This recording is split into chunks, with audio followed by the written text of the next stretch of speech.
Okay, MTG. You and Louis Gohmert, the great Louis Gohmert, went down there last night. You're a fighter. This is a fight worth having?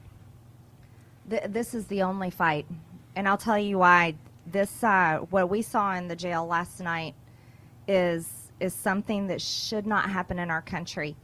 And I want to say this: it wasn't just the January 6th part of the prison and the jail that was horrific. It was all of it. There were so many things wrong there, and I think if anyone calls himself a Christian, it's time to stop being complacent. And our Christian church in America has been complacent for far too long, to a point where we are seeing people wanting to turn the federal government into the Church of America, and the federal government can never come close, and the federal government is not God.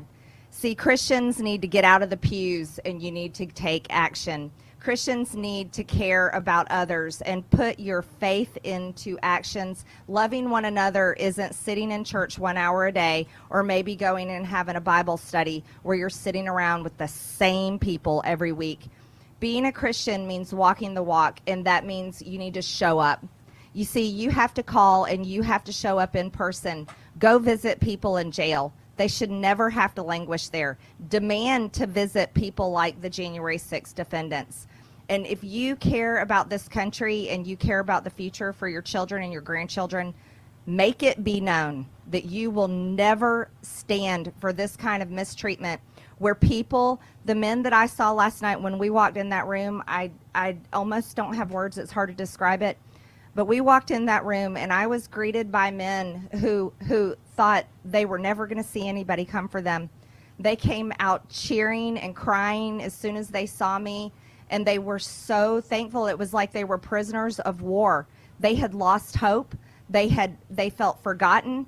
They said that some of their family members think they're dead, and they're not dead. They're there, and they are being treated horribly, and they are being pursued by the power of the federal government. But here's who we are. We are the American people, and this government is a government for the people and by the people. And that means the people of this country need to tell this government that we are reining them in, and we will not stand for their authoritarianism and their tyranny. And that is exactly what we are going through right now.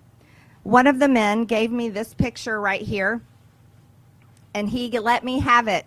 And I will not stop until this man and the rest of them are free and this happy once again. Yes, they are charged with crimes. Yes, they deserve their day in court. And justice should be served, but not justice that comes with a weapon of politics, because politics is evil. It is completely evil. And I want you to know, if you care about this country, none of us have drawn a flag. None of us have drawn a flag and sing the national anthem every single night at 9 p.m. But there are men that are being held and treated as political prisoners that do it every night, and they cry when they sing it.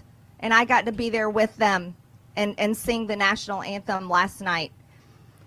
America, we have to fix it. And if we don't fix it now, if you're too scared and you're too quiet and you just don't have time to fix it right now, it's gone. It will be completely gone. And the only people we can blame is ourselves. It will be ourselves.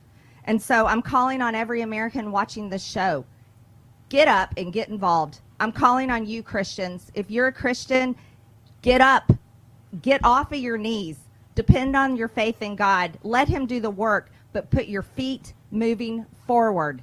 Now it's time to save our country, and we will do that by being the American people that we think that we are, but actually being the American people by taking action and stopping the tyranny. Unbelievable clip there from Marjorie Taylor Greene. When she says this is the only fight, my interpretation of that is that it's about government overreach. Let me talk about J6 just for a second.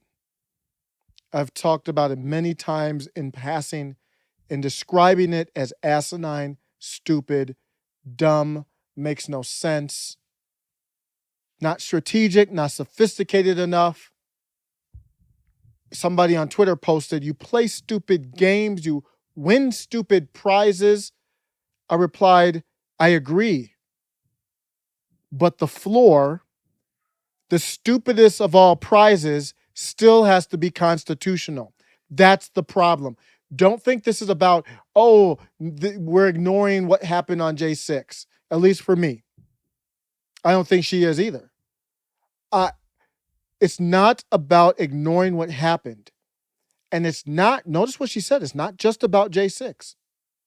She said I've just other people other than J6. I'm focusing on J6 because that's what's bringing me to the table. I'm just ignorant on the other stuff. But I think that was powerful by her. It's about government overreach. That's why she said it was the only fight. Because we also have the critical race theory fight. You look at Virginia. So we have you're talking about like J6 mandates, critical race theory. You look at Virginia, and some people were saying Virginia parents won this because they were focused on education. No, they were not. They were focused on government overreach. The parents weren't trying to create curriculum. They were saying the government is overreaching in the curriculum, and then you're not listening to us. Now we have a problem. I'm telling you something. I've always thought if Marjorie Taylor Greene, I've been critical of her. I called her performative. I called her virtue signal queen, basically, bringing up these bills that have no chance of passing just to say, hey, look what I did. And she made millions of dollars for her campaign, and she'll be easily reelected. But I've got to give her credit here. This is real talk. This is real stuff right here. That's special. It's the best thing she's done ever since she's been in DC is this right here. She called out Christians.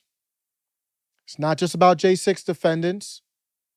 This is a bigger conversation that could be even brought to incarceration in general. Who else cares about that?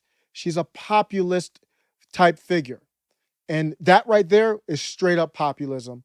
And it usually resonates with the right. When you're doing populism, a lot of it resonates with the left and the right.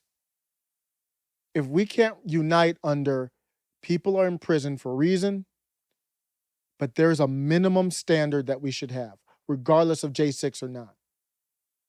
Impressive, impressive, impressive stuff.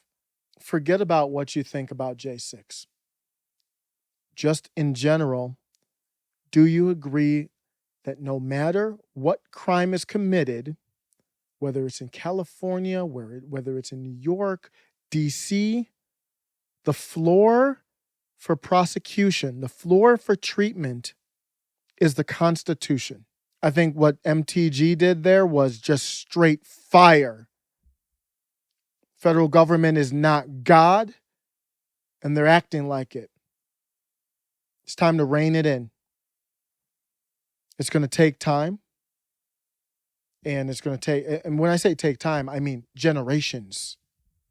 This fall, the fall of our country that we're witnessing right now, we're experiencing right now, it took generations to start, and there's a head start in there. If you want to save it, we're behind. It's going to take years, and not years starting from right now. It's going to take years from when we start the process. And that will be shown by who we elect in DC. If we're going to, I talked about decentralization. Eric July talks about decentralization as well. And I think what's missing from that conversation is the expectation. This is not going to happen in a year.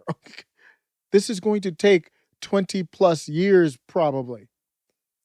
It's going to take years of elections. The way that, to me, if you want to talk about peaceful through the process, it has to happen through the election process. That's why I said I'm voting for Comic Dave Smith. And if he's not on the ballot, I might write him in, or I might look at a populist figure. But a figure that is in the veins of what she was talking about there. Excellent stuff. Let me know if you think this is on point, off base, whatever. She mentioned they sung the national anthem every night. Someone actually got a clip of that. It's haunting. Let me know what you think. Take care.